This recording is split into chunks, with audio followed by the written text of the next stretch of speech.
From Colorado Public Radio, this is Terra Firma. Hello, friends. I'm CMarie Fuhrman. Each episode of Terra Firma brings part of the natural world to life with a new insight to take with you. Come with me on this journey.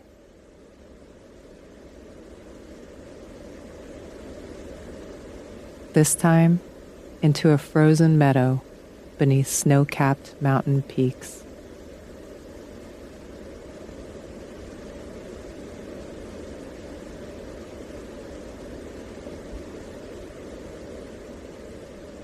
It is after 10 p.m.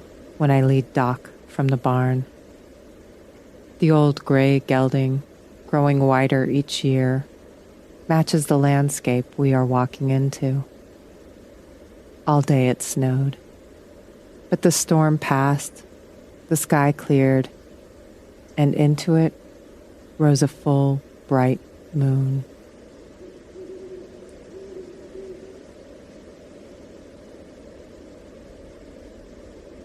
It was this I could not resist. A moonlit snowscape, late December, beneath Colorado's Collegiate peaks.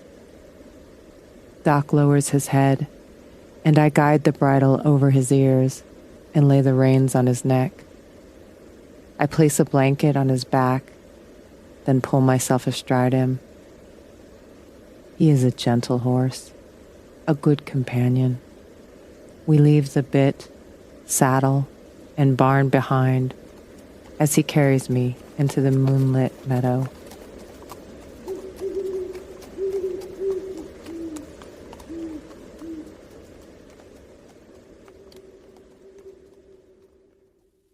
The day had been filled with screens, with words on lists, words in emails, words from people in phone calls and meetings. The noise of the day, even those domestic, had reduced me, buried me under demands, eroded me with questions whose answers I lost, or answers that simply didn't matter. All afternoon, I dreamed about the time when I could turn it all off. Go to bed, close my eyes, fall into a dream that was nothing like my waking hours. But even as I pulled the blind down against the moon's light, it pressed through, as if promising a different way to see.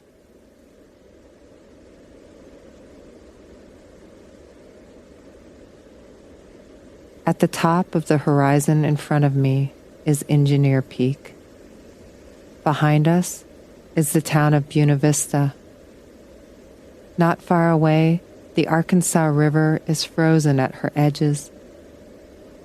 The bear who visited my cabin this fall is hibernating in a grass-lined den. But the bobcat that stopped to peer in the sliding glass door 2 nights ago is awake.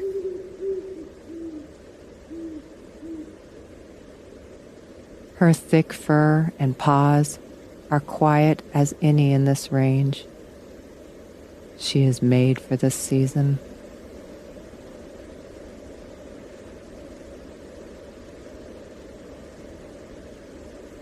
Doc's hooves make the only sound.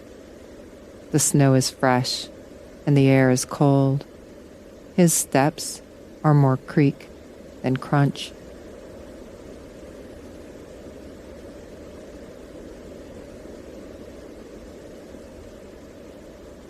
If stars had a sound, I wonder, would it be like this? Or would they emit something lighter? Distance belies their immensity. But the closest stars glitter in the moonlit sky. The tops of the peaks are shining like lighthouses, and though reaching them is an impossibility, I ride toward them as if it is not.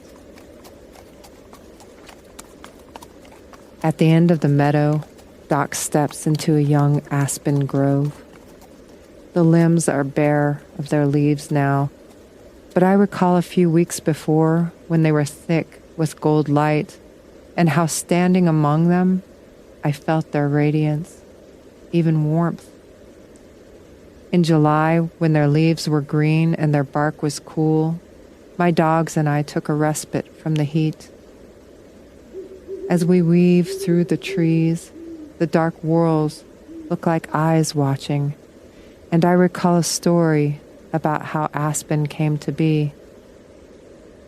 A pair of lovers, already committed to others, would sneak into the forest to be together.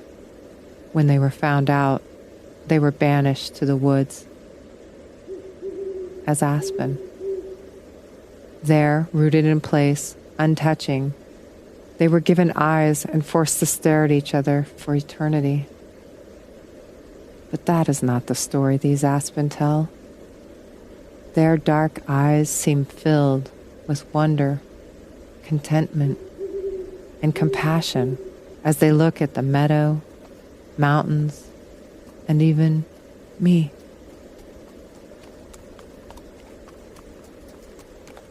Doc slows to a stop. I turn and look back at the field, the peaks, and the sky. I have read that in these moments, when experiencing such vastness, others feel small. But that is not how I feel. I lie forward and put my cheek against Doc's neck. I smell his rawness, that combination of earth and sweat, and look through the stream of his breath at the tracks we left to get here. It is not ego nor knowing my humanness that makes me feel large.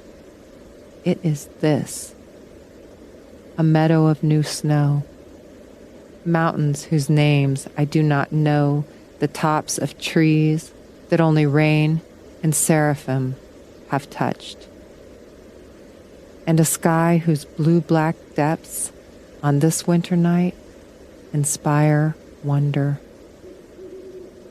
It is silence. It is a landscape that reminds me there is more than words and jobs and demands. It reminds me of the possibility that within me lies a similar, vast, open, quiet wilderness. Here, I am not reduced by the vastness. I am enlarged by it. I do not need to escape. I simply need to step outside.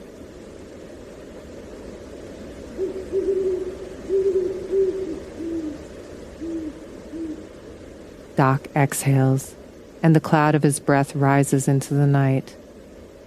Somewhere, an owl calls, "Ooh, ooh," and the vastness becomes larger still.